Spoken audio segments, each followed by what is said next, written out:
सभी भक्तों को मेरा सादर प्रणाम। आपका मेरे चैनल आपकी किस्मत भोलेनाथ के हाथ में हार्दिक स्वागत है। तो भक्तों, आज मैं आपके लिए संपूर्ण शिव महापुराण से कामदेव का शिव के पास जाना और कामदेव का भस्म होना यह कथा लेकर आया हूँ। तो सभी भक्त इस कथा को प्रेम से सुने। जब सब देवों से सलाह लेकर शिव के विवाह की सोची, इंद्र ने कामदेव का स्मरण करके उससे कहा कि तुम शिव जी के पास जाकर उनमें काम उत्पन्न करो, जिससे वह पार्वती का परिणय कर सकें, क्योंकि ब्रह्मा जी के वरदान से तारकासुर को शिव का पुत्र ही मार सकता है। इस पर कामदेव ने कहा, हे स्वामी, मैं अवश्य इस कार्य को करूंगा। और वह शिव की माया से मोहित हो बसंत और रति आदि के साथ वहां जा पहुंचा, जहां भगवान तपस्या में लीन थे। वहां जाकर कामदेव ने अपनी माया फैलाई। अति सुंदर फल और फूल से वन उपवनों को सजा दिया। बसंत की बहार खिल पड़ी, शीतल मंद सुगंध बह चली। नदी सरोवरों में कमल विकसित हो गए। कोयल मधुर शब्द कहने लगी, भौरे गुंजार करने लगे। तब कामदेव ने संपूर्ण जगत को मुग्ध करने वाला बाण चलाया, परंतु शिवजी पर इसका कुछ भी असर नहीं हुआ। उसी समय जगत जननी मां पार्वती जी भी सखियों सहित पूजा करने आई। वे कामदेव की मानो सहायक हो गई। शिव ने ध्यान हटाया तो सकाम भाव से सोचने लगे कि यह सब क्या हो रहा है। मैं निर्विकार सकाम कैसे बन रहा हूँ, यह तपस्या में विघ्न कैसे हो रहा है। अपनी अद्भुत दशा देखकर काम पीड़ित होकर इधर उधर देखने लगे। इससे सारी दशाएं कांपने लगीं। देवता डर गए, स्वयं कामदेव भी कांपने लगे। कामदेव का धनुष ताने देखकर शिव के क्रोध की सीमा ना रही और उनका तीसरा नेत्र खुल गया। उनके नेत्र की अग्नि से कामदेव वृक्ष से गिरे फल के समान पृथ्वी पर गिर पड़ा और भस्म हो गया। तब तो पार्वती जी घर को चली गई। कामदेव की पत्नी रति ने महान विलाप किया। उसके करुण विलाप को सुनकर चराचर जीव भी दुखी हुआ। सभी देवता उसे समझाने आए और शिवजी को प्रणाम करके स्तुति करने लगे। शिवजी ने देवताओं को कहा, हे देवताओं, अब तो रति का पति कृष्ण का पुत्र होकर रुक्मणी के यहाँ जन्म हो लेगा। उसका नाम प्रद्युम्न होगा। संबर नामक दानव उसे चुराकर समुद्र में फेंक देगा। यह रति संबर के नगर में निवास करेगी और इसे इसका पति मिल जाएगा। इस पर देवताओं ने कहा, प्रभु, कामदेव को हमने भेजा था, वह देव कार्य के लिए आया था। तब तक वह रति जीवित नहीं रह सकती जब तक आप ही इसकी रक्षा करें। सदाशिव बोले, देवताओं, अच्छा तो यह कामदेव शीघ्र ही जीवित हो जाएगा और मेरा गण होकर आनंद करेगा। मैं शीघ्र ही तुम्हारा दुख भी दूर कर दूंगा, परंतु यह वृत्तांत किसी से मत कहना। अब तुम अपने लोक को जाओ। कामदेव के भस्म होने पर पार्वती जी जब घर पहुंची तो उन्हें खाते पीते बैठते सोते शिवजी का विरह व्याकुल करने लगा। तब नारद, तुम एक दिन विचरते विचरते हिमाचल के घर में गए। उन्होंने तुम्हारा आदर सत्कार किया।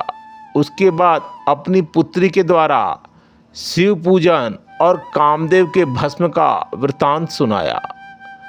तब तुम यह कहकर कि शिव का भजन करो चल दिए। फिर तुम पार्वती जी के पास गए और बोले, हे पार्वती जी, तुमने बिना तप किए भगवान शंकर को पाने की इच्छा की थी और तुम्हें इससे अभिमान हो गया था। अब तुम उसकी प्राप्ति के लिए तपस्या करो। तब तुम्हें उन्हें पंचाक्षर मंत्र ओम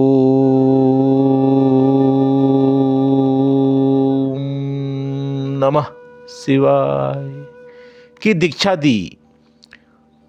उसकी विधि बताकर तुम वहां से चले आए। पार्वती जी ने यह निश्चय कर लिया कि बिना तपस्या के भगवान शंकर प्रसन्न नहीं होते, अतः पिता से तप करने की आज्ञा मांगने लगी। पिता ने कहा, बेटी तुम्हारा विचार उत्तम है, परंतु अपनी माता से पूछकर तुम तप करने चली जाओ।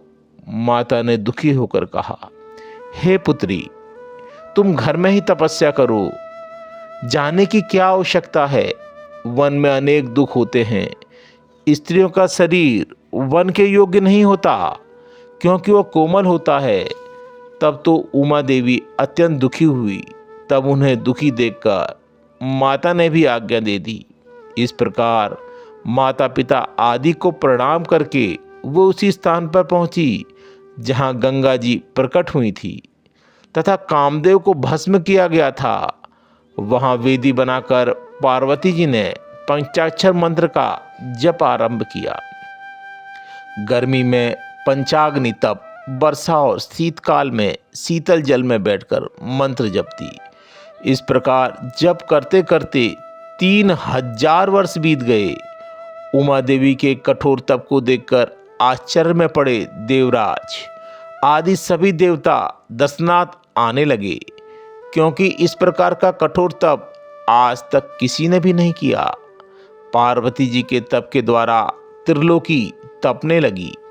देवता, दानव, ऋषि मुनि, यक्ष, गंधर्व सभी ब्रह्मा जी के पास गए। ब्रह्मा जी सभी को लेकर विष्णु भगवान के पास गए। सबने उन्हें सतपथ ब्रह्मांड का हाल सुनाया। इस प्रकार विष्णु भगवान ने कहा, हे देवताओं, यह पार्वती जी की तपस्या का परिणाम है।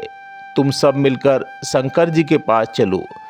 इस पर देवता कामदेव के भस्म का स्मरण कर भयभीत होने लगे, परंतु विष्णु भगवान ने समझाया कि तुम डरो मत। भगवान शंकर तो परम दयालु हैं, वे मेरे तुम्हारे सबके स्वामी हैं। उसकी शरण में तुम शीघ्र पहुंचो, वे अवश्य रक्षा करेंगे।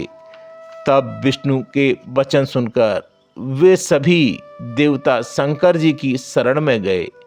भयभीत देवताओं ने शंकर जी के पास आकर नारद जी को आगे किया। फिर सभी ने आनंद पूर्वक उन्हें प्रणाम किया। सभी देवताओं ने कहा, हे भगवान रुद्र, हम आपकी शरण में आए हैं, आप हमारी रक्षा करें। तब शंकर जी ने पूछा, हे ब्रह्मा जी, आप सभी देव यहाँ किस लिए उपस्थित हुए हैं? तब विष्णु भगवान बोले, भगवान तारकासुर के द्वारा हम पीड़ित हैं।